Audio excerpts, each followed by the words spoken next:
사라진 지역이 1년 만에 나타났는데요.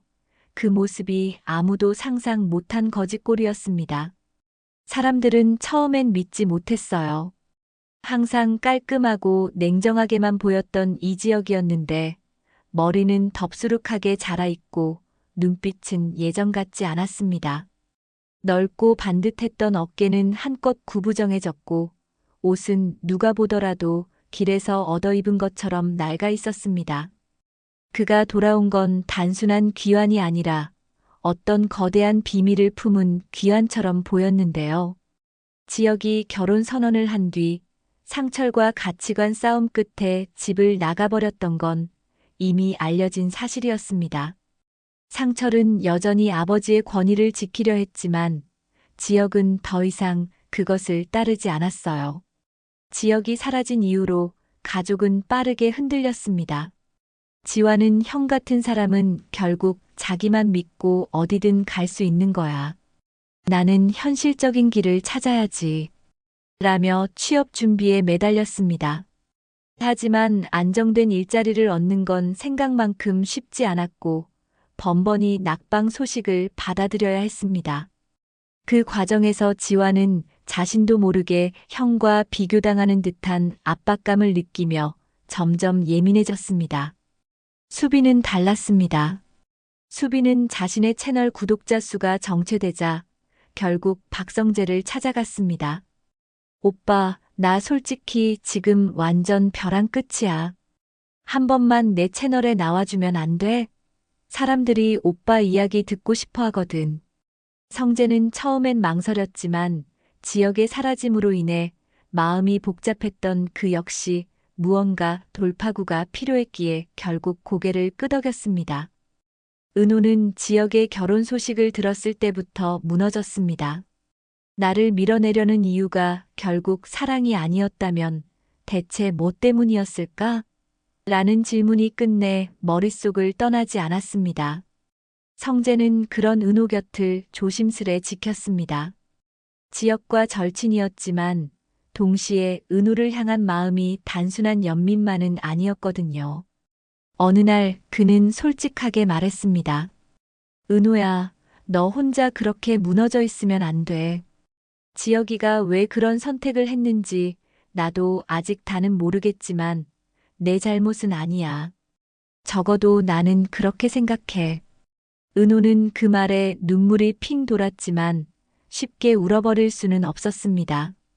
지역의 빈자리가 너무 커서 다른 감정을 받아들일 준비가 아직 안 되어 있었기 때문이었죠. 그리고 1년 후 지역이 나타났습니다. 사람들이 놀란 건 단순히 그의 몰골 때문이 아니었어요.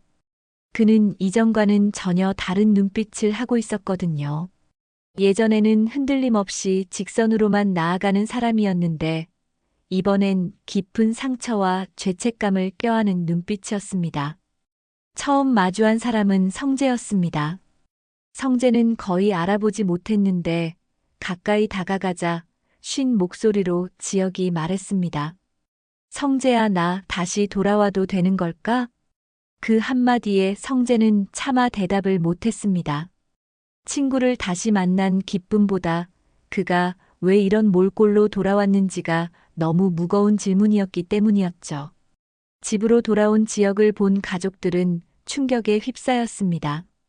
어머니는 눈물을 쏟아내며 아들을 끌어안았지만 상철은 차갑게 말했죠. 이게 내가 선택한 자유의 결과냐? 그렇게 고집을 부리더니 결국 이 꼴이냐? 지역은 아무 대답도 하지 않았습니다. 그저 침묵만이 그의 입술에 걸려 있었고 그 침묵 속에는 이루 말할 수 없는 사연이 담겨 있는 듯 보였습니다. 지역의 귀환 소식을 가장 늦게 들은 사람은 은호였습니다. 성재가 조심스럽게 알려줬을 때 은호는 처음엔 믿지 않았습니다. 하지만 실제로 마주한 순간 은호는 마음이 복잡하게 뒤엉켰습니다. 왜 그렇게 사라졌던 거야? 왜 결혼까지 하면서 나를 밀어내야 했는데 이렇게 다시 돌아온 거야? 은호의 목소리는 떨렸고 지역은 고개를 숙인 채 말했습니다. 나 너를 지키고 싶었어. 그래서 멀리하려고 했던 건데 그게 오히려 널 더 아프게 했지. 은호는 그제야 무언가 이상하다는 걸 직감했습니다. 단순히 개인의 고집이나 가족과의 갈등 때문에 떠난 게 아니라는 것. 그 뒤에 더 깊은 사정이 있다는 걸 말이죠. 조금씩 밝혀진 사실은 충격적이었습니다. 지혁이 결혼을 선택했던 건 사랑이 아니라 은호와 관련된 어떤 위험에서 그녀를 지켜내기 위해서였다는 겁니다. 고성이가 은호를 프로젝트에 끌어들이면서 거대한 자금을 움직이고 있었고 그 자금에는 불법적인 거래가 얽혀 있었습니다.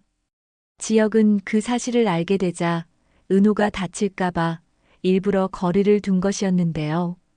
결혼 역시 하나의 방패였던 겁니다. 하지만 그 선택은 지역을 파괴했고 결국 그는 모든 걸 내려놓은 채 1년 동안 떠돌며 자기 자신을 벌하듯 살아왔던 거였습니다. 은호는 진실을 알게 되었지만 쉽게 용서할 수 없었습니다. 왜 나한테 한마디도 안 했어? 나도 싸울 수 있었잖아. 내가 혼자 떠나버리니까 나는 계속 내가 나를 버린 줄만 알았다고. 지혁은 더 이상 아무 말도 하지 못했지만 눈빛으로 모든 걸 말하고 있었습니다. 그의 침묵은 변명보다 더 깊은 상처를 새기고 있었거든요. 성재는 이런 상황을 보며 묘한 감정을 느꼈습니다.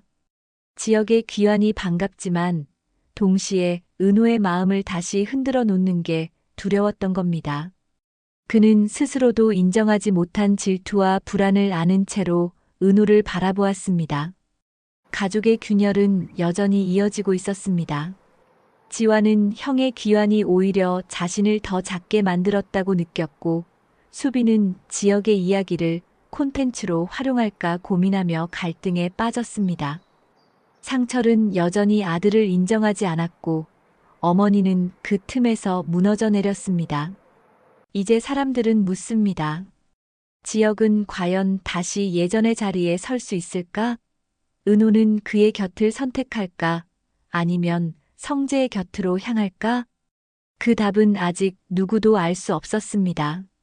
다만 확실한 건 지역이 품은 비밀이 이제 막 드러나기 시작했다는 것뿐이었습니다.